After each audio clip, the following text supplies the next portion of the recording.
ঐতিহাসিক জজ খেলপথাৰৰ এই মুকলি বিহুত উপস্থিত থকা আজিৰ বিহু পতাকা উত্তোলক বিশিষ্ট গীতিকাৰ কৃতিকমল ভূঞা ডাঙৰীয়া, আমাৰ মাজত উপস্থিত থকা সদৌ অসম ছাত্ৰ সন্থাৰ সন্মানীয় সাধাৰণ সম্পাদক সমীৰণ ফুকন ডাঙৰীয়া, সদৌ অসম ছাত্ৰ সন্থাৰ সন্মানীয় মুখ্য উপদেষ্টা ডক্টৰ সমুজ্জ্বল কুমাৰ ভট্টাচাৰ্য ডাঙৰীয়া তথা কেন্দ্ৰীয় সমিতিৰ বিষয়ববীয়া কৰ্মকৰ্তাসকল, এই অনুষ্ঠানটোৰ মূল উদ্যোক্তা সদৌ গুৱাহাটী ছাত্ৰ সন্থাৰ সন্মানীয় সভাপতি কমল মহন্ত ডাঙৰীয়া, সন্মানীয় সাধাৰণ সম্পাদক প্ৰাঞ্জল ডেকা প্ৰমুখ্যে বিষয়ববীয়া কৰ্মকৰ্তাসকল, ইয়াত আহি সমবেত হোৱা গুৱাহাটীৰ বিভিন্ন প্ৰান্তৰ লগতে অসমৰ বিভিন্ন প্ৰান্তৰ আমাৰ শ্ৰদ্ধাৰ ৰাইজ, সংবাদ মাধ্যমৰ সন্মানীয় বন্ধু বান্ধৱীসকল আৰু ছাত্ৰ সন্থাৰ কৰ্মকৰ্তাসকল, পাতনিতে আপোনালোক আটাইলৈকে আমাৰ বাপতি সাহোন ৰঙালী বিহুৰ উলক যাচিছো, সেৱা যাচিছো আৰু আশা কৰিছো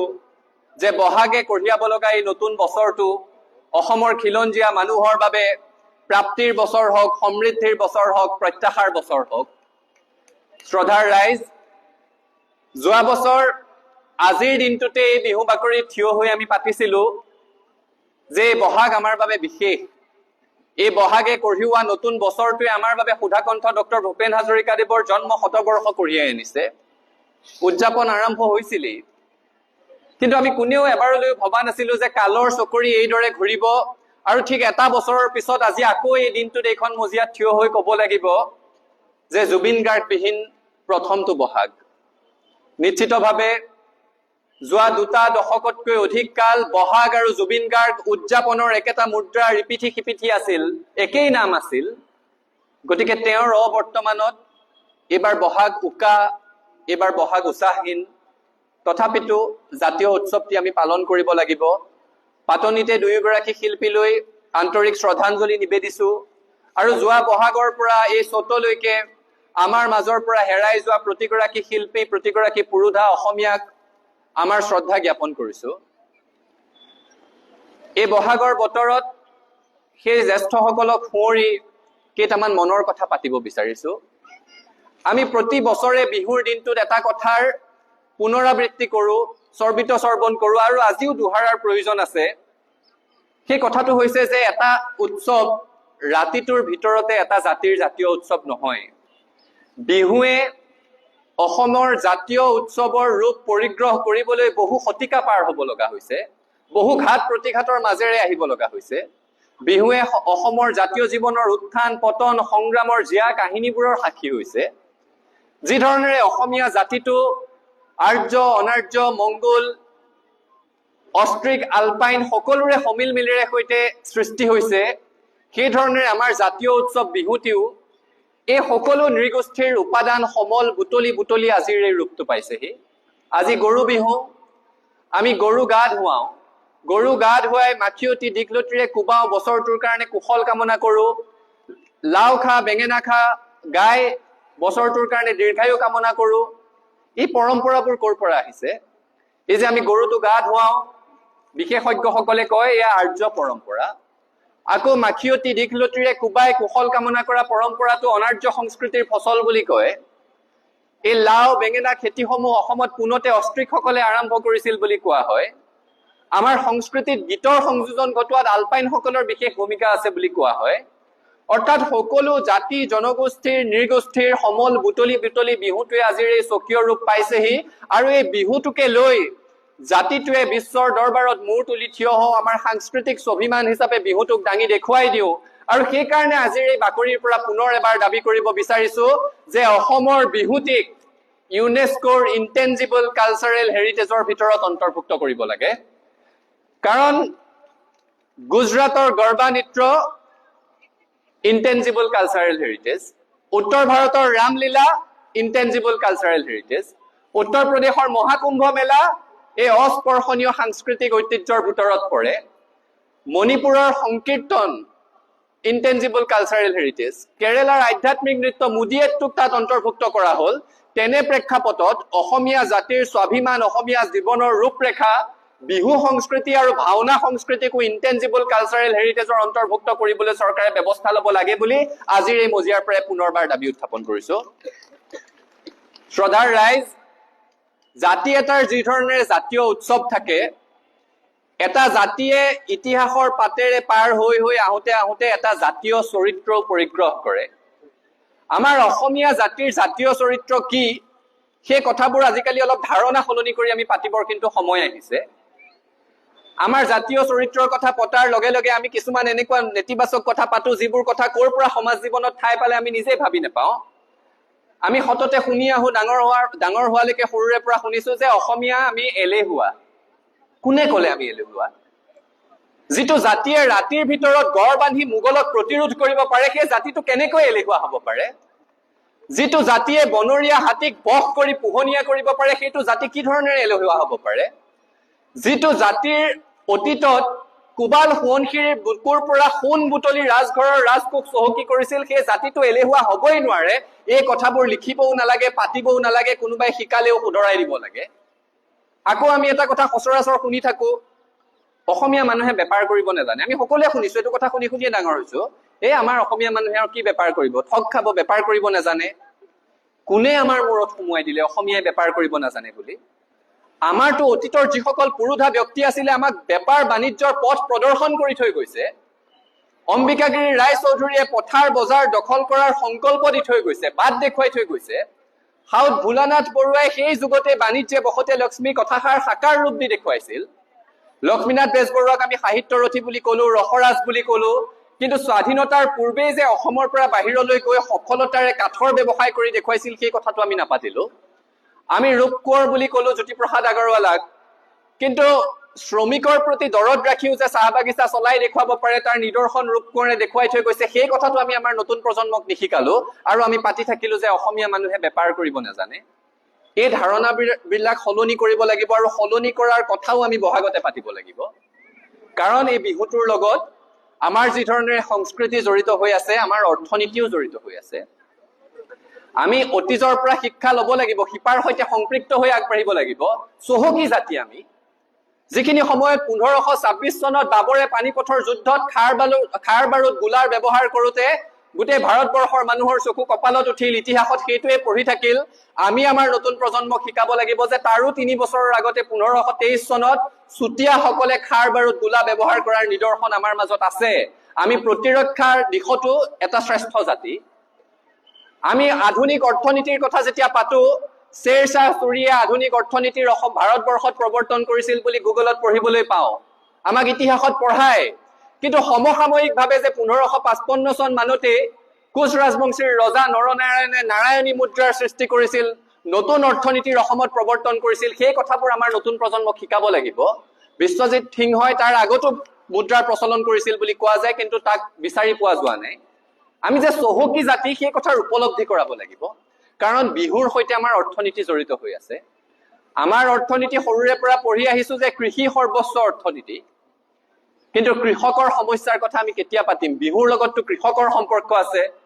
আমি 7 বিহুৰ ভিতৰত তাঁতৰ বিহু পাতো, নাঙল বিহু পাতো, কিন্তু কৃষকৰ কথা কেতিয়া পাতিম? শিপিনীৰ কথা কেতিয়া পাতিম?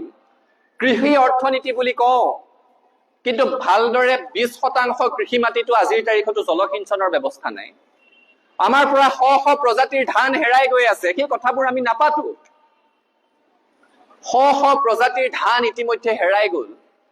জ্যোতিপ্ৰসাদ আগৰৱালাই গাইছিল, লিখিছিল, আমাৰ চকুলোৰে পানী দি জীয়ালো মানিকী মধুৰী ধান, তোমালৈ আনিছো জগতৰে হৈ চেৰাও নিমাতি মান। এতিয়া আমাৰ প্ৰজন্মই মানিকী মধুৰী ধান ক'ত দেখিছো? সঁচ পাবলৈ নাই। আমাৰ কাৰণে আপোন হৈছে সোণা শক্তি, আমাৰ কাৰণে আপোন হৈছে বাসমতি। ক'ত সৃষ্টি হয়? পাঞ্জাব প্ৰভিন্সত, পাকিস্তানত। আমি আমাৰ থলুৱা চহা জীৱন হেৰুৱাই পেলাইছো, আৰু এই ধানবোৰ কিনাৰ নামত, এই চাউলবোৰ কিনাৰ নামত কিমান টকা বাহিৰলৈ গৈ আছে তাৰো হিচাপ আমি কেতিয়াও নকৰো। বিহু অহাৰ লগে লগে বিজতৰীয়া গামোচাৰ কথা পাতো। আমাৰ শিপিনীৰ তাঁতশালৰ গামোচা বেছি দাম কাৰণে বিজতৰীয়া গলবস্ত্ৰ কিছুমান পিন্ধো।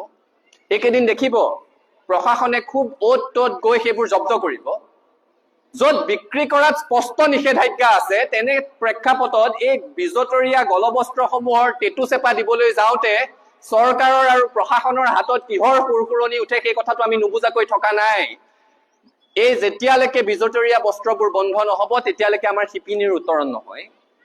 এতিয়া ফাৰ্ম টু ফুড বুলি ধাৰণা আৰম্ভ হৈছে সমগ্ৰ পৃথিৱীতে। কি খাই আছো, কোনখন পথাৰত উৎপাদন হৈছে, সেই কথা মানুহে জানিব লাগিব। কিন্তু আমাৰ এতিয়াও কৃষকৰ অৱস্থা যেতিয়া আমি চাওঁ সেই পুৰণা ব্লেক এণ্ড হোৱাইট চিনেমাৰ দৰে এটা অৱস্থা। এই ৰূপৰ পৰিৱৰ্তন হ'ব লাগিব আৰু এই কথাবোৰো বহাগত পাতিব লাগিব। এতিয়া এডভান্টেজ আছাম 2.0 আহিল, অসমলৈ বিনিয়োগ আহিল, আমি আদৰিছো। কিন্তু আমি এটা বুনিয়াদী প্ৰশ্ন ৰাখি থব বিচাৰিছো যে 5 লাখ কোটি টকাৰ বিনিয়োগৰ কথা কৈছে, তাত যে হাজাৰ হাজাৰ লাখ লাখ তাত চাকৰিৰ সৃষ্টি হ'ব, এই চাকৰিবোৰ কোনে পাব? নে কেৱল তৃতীয় বৰ্গ চতুৰ্থ বৰ্গৰ চাকৰিবোৰত অসমীয়া মানুহে চাকৰি পাব আৰু তাৰ বাবে যিবোৰ কাৰিকৰী পদ লাগে, উচ্চ পদস্থ বিষয়া লাগে, সেইবোৰ বাহিৰৰ পৰা আহিব নেকি? প্ৰশ্নটোৰ উত্তৰ লাগে। আমি নিবিচাৰো যে অসমে মাটি দিম, অসমে পানী দিম, ইয়াত বিনিয়োগ হ'ব, ইয়াত উদ্যোগ হ'ব আৰু সেই উদ্যোগত সৃষ্টি হোৱা সংস্থাপনসমূহত কোনোবাই চকীত বহি বেলটো বজালে পানীৰ গিলাচটো লৈ সোমাই যোৱা মানুহজনহে কেৱল অসমীয়া আৰু সেই বেল বজাই দিয়া মানুহজন মহাৰাষ্ট্ৰৰ ফালৰ পৰা আহক, অন্ধ্ৰপ্ৰদেশৰ ফালৰ পৰা আহক, সেই পৰিৱেশ আমি নিবিচাৰো।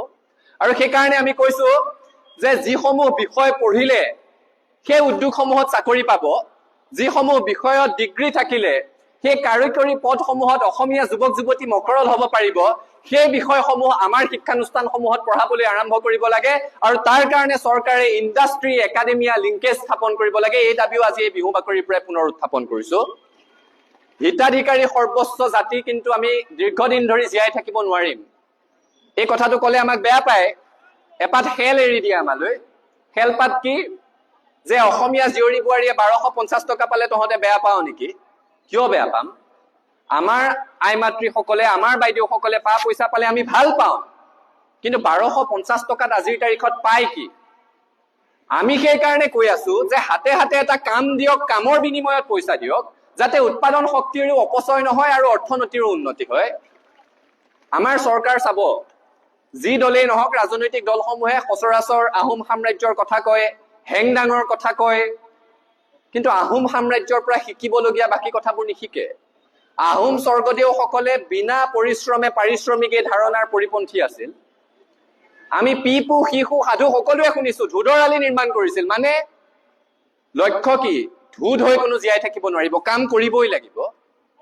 আমি পাইক প্ৰথাৰ কথা শুনিছিলো, প্ৰতাপ সিংহই কি সুন্দৰকৈ আগবঢ়াই লৈ গৈছিল পাইক প্ৰথা। তাৰ উদ্দেশ্য কি আছিল? দায়িত্ব ভিত্তিক গোট সৃষ্টি কৰিছিল। কোনোবাই ৰান্ধনীশালৰ দায়িত্ব ল'ব, কোনোবাই হাতীৰ দায়িত্ব ল'ব, কোনোবাই গোলা বাৰুদৰ দায়িত্ব ল'ব, সকলোৱে দায়িত্ব ল'ব আৰু দায়িত্ব পালন কৰাৰ বাবে দুকুৰাকৈ গা মাটি পাইছিল খেতি খোলা কৰিবলৈ, অৰ্থাৎ কামৰ বিনিময়ত সম্পদ আৰু সম্পদৰ জৰিয়তে অৰ্থনীতিৰ উত্তৰণ। আহোম সাম্ৰাজ্যৰ পৰা সেই কথাওতো আমি শিকিবলগীয়া আছে।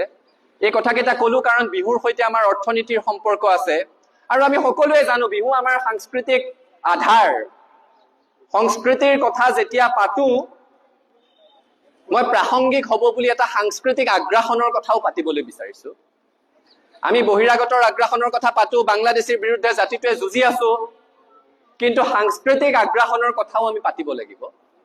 আমি ক'ৰ পৰা ক'লৈ গৈ আছো সেই বাটটো ইয়াত আমি বিশ্লেষণ কৰিব লাগিব। আমাৰ অসমৰ মানুহক শিৱ আৰাধনা কৰিবলৈ কোনোবাই শিকোৱাৰ প্ৰয়োজন আছে নেকি? আমাৰ যোগিনী তন্ত্ৰত শিৱ আৰাধনাৰ কথা আছে, কালিকা পুৰাণত শিৱ আৰাধনাৰ কথা আছে। আমাৰ জনজাতিসমূহে, আমাৰ সোণোৱাল কছাৰীসকলে বাইথৌ বুলি কয়, বড়ো কছাৰীসকলে বাথৌ বুলি কয়, ৰাভাসকলে লংগা বুঢ়া বুলি কয়, ডিমাচাসকলে চিব্ৰা বুলি কয়, তিৱাসকলে ফা মহাদেউ বুলি কয়। এয়া কাৰ আৰাধনা কৰে? দেৱাদিদেৱৰ আৰাধনা কৰে। আজিও দেওশাল মন্দিৰত তিৱা ভাষাত মন্ত্ৰোচ্চাৰণ কৰা হয়। আমাৰ মানুহকতো শিৱ আৰাধনা কৰিবলৈ অসমীয়া মানুহক শিকাব নালাগে, কিন্তু আমি ক্ৰমশ আমাৰ শিপাৰ সৈতে সম্পৰ্ক থকা এই আধ্যাত্মিক চেতনাবোৰ পাহৰি গৈছো। আৰু এতিয়া আপোনালোকে মন কৰিব, শাওণ মাহ অহাৰ লগে লগে দেওবাৰে শনিবাৰে গধূলি আমাৰ অসমীয়া নতুন প্ৰজন্মটো মহাদেৱক বিচাৰি খোলা ট্ৰাকত ডিজে গীত বজাই ভোজপুৰী নৃত্যৰ তালে তালে নাচি নাচি মহাদেৱক বিচাৰি যাব লগা হৈছে। ক'ৰ পৰা আহিছে এই পৰম্পৰা? এয়া ধৰ্মীয় অনুভূতিৰ কথা নহয়, এয়া স্পষ্ট সাংস্কৃতিক আগ্ৰাসন। আমাক শিৱ আৰাধনা কৰিব শিকাব নালাগে। অসমৰ মুছলমান সম্প্ৰদায়েও এই কথাটো নিজৰ মাজত চিন্তা চৰ্চা কৰা ভাল যে আমাৰ অসমৰ মুছলমানক আৰবীয় ৱাহাবী সংস্কৃতিয়ে ক্ৰমশ গ্ৰাস কৰিব আৰম্ভ কৰিছে নেকি? ইয়াততো ইছলামৰ শিপা বহু শ বছৰ পুৰণি। তাৰ পাছতো ডাঙৰ ডাঙৰ ধৰ্ম সভাবোৰত তাৰকা বক্তাবোৰক বাংলাদেশৰ পৰা মাতি আনে, তাৰকা বক্তাবোৰক উত্তৰ ভাৰতৰ পৰা মাতি আনে, তেওঁলোকে কি বুজিব অসমৰ শিপাৰ সৈতে থকা সম্পৰ্ক, তেওঁলোকে কি বুজিব আমাৰ অসমীয়া মুছলমান মহিলাই সূতা কাটি চাদৰ মেখেলা সৃষ্টি কৰাৰ কথা, তেওঁলোকে কি বুজিব যে অসমত জিকিৰ জাৰিৰ দৰে সমৃদ্ধ পৰম্পৰা আছে য'ত মোৰ মনত ভেদভাৱ নাই বুলি শিকোৱা হয়। গতিকে সাংস্কৃতিক আগ্ৰাসনৰ পৰা আমি হিন্দু মুছলমান সকলোৱে কিন্তু সচেতন হ'ব লাগিব। কাতি বিহুত তুলসীৰ তলত নাম এফাকি গাবৰ কাৰণে শিশু বিচাৰি পোৱা নাযায়, কিন্তু সেই কিশোৰী ডাঙৰ হৈ আজিকালি অসমৰ কলেজত অসমৰ বিশ্ববিদ্যালয়ত হেলোইন নাইট উদযাপন কৰে। আমি ক'ৰ পৰা ক'লৈ গৈ আছো তাৰ ৰূপৰেখা আমি ইয়াতে আঁকিব লাগিব। আৰু সাংস্কৃতিক আগ্ৰাসনে মনস্তাত্ত্বিক আধিপত্যৰ সৃষ্টি কৰে, এই কথা মনত ৰাখিব। ইংৰাজীত ক'বলৈ গ'লে it's a green corridor from cultural aggression to psychological dominance. আমি সাংস্কৃতিকভাৱে আত্মসমৰ্পণ কৰিছো কাৰণে মনস্তাত্ত্বিকভাৱে আধিপত্য বিস্তাৰ কৰিবলৈ সৃষ্টি কৰিছে। নহলে কাৰোবাৰ সাহস আছে ফাঁচী বজাৰত অসমীয়া জীয়ৰীৰ কাপোৰত হাত দিবৰ কাৰণে, কাৰোবাৰ সাহস আছে বাহিৰৰ পৰা কৰ্মচাৰী হ'বলৈ আহি পেট্ৰল পাম্পত অসমীয়া যুৱকক গুৰুলকৈ পিটিবৰ কাৰণে। আমি শান্তিপ্ৰিয়, আমি আইন শৃংখলা মানি চলো, কিন্তু বহাগৰ বতৰত এনে অপশক্তিসমূহকো সকীয়াই দিব লাগিব যে খবৰদাৰ, অসমীয়া মানুহৰ সংযম আৰু সৰলতাক দুৰ্বলতা বুলি ভাবিলে সেই স্বাভিমান, সেই গৰ্ব, সেই অহংকাৰ নেফানেফ হৈ যাব আৰু অসম এৰি মানুহ গুচি যাবগৈ লাগিব। আমি চৰকাৰ প্ৰশাসনক কৈছো এইবোৰ নিয়ন্ত্ৰণ কৰক, অসমৰ মানুহক বাধ্য নকৰিব নিজৰ শান্তিপ্ৰিয় চৰিত্ৰৰ পৰা আঁতৰি আহিবৰ কাৰণে। আৰু ৰাইজেও সচেতন হ'ব লাগিব, সেই আধিপত্যবাদী মনবোৰৰ পৰা আমি নিজকে আঁতৰাই ৰাখিব লাগিব, স্বতন্ত্ৰ কৰি ৰাখিব লাগিব। এই কথাখিনি বিহুৰ বতৰত পাতিছো। তাৰ সমান্তৰালভাৱে নিৰ্বাচন পাৰ হৈছে, এবাৰ ভাষাক লৈ বহুত চৰ্চা হৈছে। ঠিকে আছে, চৰ্চা হোৱা উচিত। আমি ধ্ৰুপদী ভাষাৰ মৰ্যাদা লাভ কৰিলো। ধ্ৰুপদী ভাষাৰ মৰ্যাদা লাভ কৰাৰ লগে লগে আমি যি ধৰণেৰে আগবাঢ়িব লাগিছিল ভাষাটোক লৈ আগবঢ়া নাই। আমাৰ সৈতে একেলগে ধ্ৰুপদী ভাষাৰ মৰ্যাদা পোৱা বাকী ভাষাসমূহ যিসমূহ ৰাজ্যত কয়, সেই ৰাজ্যসমূহত সেই ভাষাৰ গৱেষণাৰ বাবে নতুন কাম আৰম্ভ হৈছে। সেই ভাষাবোৰক ৰাষ্ট্ৰীয় পৰ্যায়লৈ লৈ যাবৰ কাৰণে নতুন কাম আৰম্ভ হৈছে। অসমতো সেই কাম হ'ব লাগিব। ইউনিকোডত আজিলৈকে অসমীয়া ভাষাটোৱে স্বতন্ত্ৰ স্বীকৃতি এটা পোৱা নাই। আমি ধ্ৰুপদী ভাষাৰ মৰ্যাদা পোৱাৰ লগে লগে আমি যে কোনো ভাষাৰ ঠাল ঠেঙুলি নহয় সেই স্বীকৃতি আমি পালো। এক মানসিক পৰাধীনতাৰ পৰা আমি মুক্ত হলো। কিন্তু আমাৰ লিপিটোৱে এতিয়াও সেই স্বতন্ত্ৰ মৰ্যাদা পোৱা নাই। আৰু তাৰ কাৰণে জ্যেষ্ঠসকলক, যিসকলৰ এই বিষয়ত অধ্যয়ন আছে, তেওঁলোকক দায়িত্ব ল'বৰ কাৰণে অনুৰোধ জনাইছো। ছাত্ৰ সন্থাৰো যদি কিবা কৰণীয় আছে আমাক আগবঢ়াই দিবৰ কাৰণে, আদৰ্শৰ বাট দেখুৱাবৰ কাৰণে অনুৰোধ জনাইছো। শেষত মই এটা প্ৰত্যাশাৰ কথাৰে এই কথাখিনি সামৰিব বিচাৰিছো। আমাক প্ৰায়ে কয় আমি আন্দোলন কৰা সংগঠন। আগতে মন বেয়া কৰিছিলো ক'লে, আজিকালি গৌৰৱেৰে কওঁ যে হয় আমি আন্দোলন কৰা সংগঠন আৰু আন্দোলন কৰিম। একবিংশ শতিকাৰ 2টা দশক পাৰ হৈ যোৱাৰ পাছত এতিয়া আন্দোলনৰ পৰিভাষা সলনি হ'ব লাগিব। এই জজ ফিল্ডৰ এইখন মুকলি বিহুৰ ঐতিহ্য আমি জানো। যিখিনি সময়ত ঐতিহাসিক অসম আন্দোলনৰ সময়ত আতিশয্য জাপি দিয়া হৈছিল, ৰাজপথৰ কাৰ্যসূচী এক প্ৰকাৰ নিষেধ কৰা হৈছিল, সেইখিনি সময়ত গোটেই গুৱাহাটীৰ বিহু সন্মিলনী সমূহে একেলগে সমদল বাহিৰ কৰিছিল। কি আছিল সেয়া? এটা সাংস্কৃতিক আন্দোলন। তাৰ পাছত অসম চুক্তিৰ পাছত ইয়াকে মুকলি বিহুৰ ৰূপ দিয়া হ'ল। এই ধৰণৰ সাংস্কৃতিক আন্দোলনো আমাক লাগিব। আমাক সাংস্কৃতিক, বৌদ্ধিক, আধ্যাত্মিক সকলো ক্ষেত্ৰতে আন্দোলন লাগিব। আৰু তেনে শৈক্ষিক আন্দোলন সদৌ অসম ছাত্ৰ সন্থাই যোৱাটো বছৰৰ পৰা আৰম্ভ কৰিছো। আমি প্ৰায়ে পাতি থাকো যে আমাৰ খিলঞ্জীয়া মানুহৰ মাজত আমাৰ অসমৰ পৰা ভাল দক্ষ IAS বিষয়া নোলায়, IPS বিষয়া নোলায়। এই কথাটো কেৱল পাতিয়ে আমি সামৰিব বিচৰা নাই, সেইকাৰণে হাতে কামে লাগিছো। আপোনালোকে জানি ভাল পাব যে যোৱা বছৰৰ পৰা সদৌ অসম ছাত্ৰ সন্থাৰ উদ্যোগত এক বাছনি পৰীক্ষাৰ জৰিয়তে বাছি সমগ্ৰ অসমৰ পৰা 26 গৰাকী ছাত্ৰ ছাত্ৰী আৰু উত্তৰ পূৰ্বাঞ্চলৰ আন ৰাজ্যসমূহৰ পৰা 2 গৰাকীকৈ মুঠ 14 গৰাকী, অৰ্থাৎ মুঠতে 40 গৰাকী ছাত্ৰ ছাত্ৰী, যুৱক যুৱতীক UPSCৰ অসামৰিক সেৱাৰ পৰীক্ষাৰ প্ৰশিক্ষণৰ বাবে আমি দিল্লীত বিনামূলীয়াকৈ প্ৰশিক্ষণৰ ব্যৱস্থা কৰি দিছো। তেওঁলোকৰ নামভৰ্তিৰ সম্পূৰ্ণ মাচুল আমি বহন কৰাৰ লগতে দিল্লীত থকা সময়খিনিত তেওঁলোকক মাহে 12,000 টকাকৈ আমি এক জলপানী দিয়াৰো ব্যৱস্থা কৰিছো। আমাৰ লক্ষ্য এটাই, অসমৰ পৰা দক্ষ প্ৰশাসনিক বিষয়া সৃষ্টি হ'ব লাগিব আৰু অসমত প্ৰতিযোগিতামূলক পৰীক্ষাত বেছিকৈ ছাত্ৰ ছাত্ৰী বহাৰ এটা পৰিৱেশ সৃষ্টি হ'ব লাগিব। বিহাৰৰ পৰা এটা বছৰত প্ৰিলিমছত বহে 44,000 ছাত্ৰ ছাত্ৰী, আমাৰ সংখ্যাটোৱে পাবলৈ নাই। তামিলনাডুৰ পৰা 25,000 পৰীক্ষা দিছে 24 চনত, 557 গৰাকীয়ে মেইনছ উত্তীৰ্ণ হৈছে আৰু 50 গৰাকীতকৈ বেছি তেওঁলোকে UPSCত স্থান লাভ কৰিছে।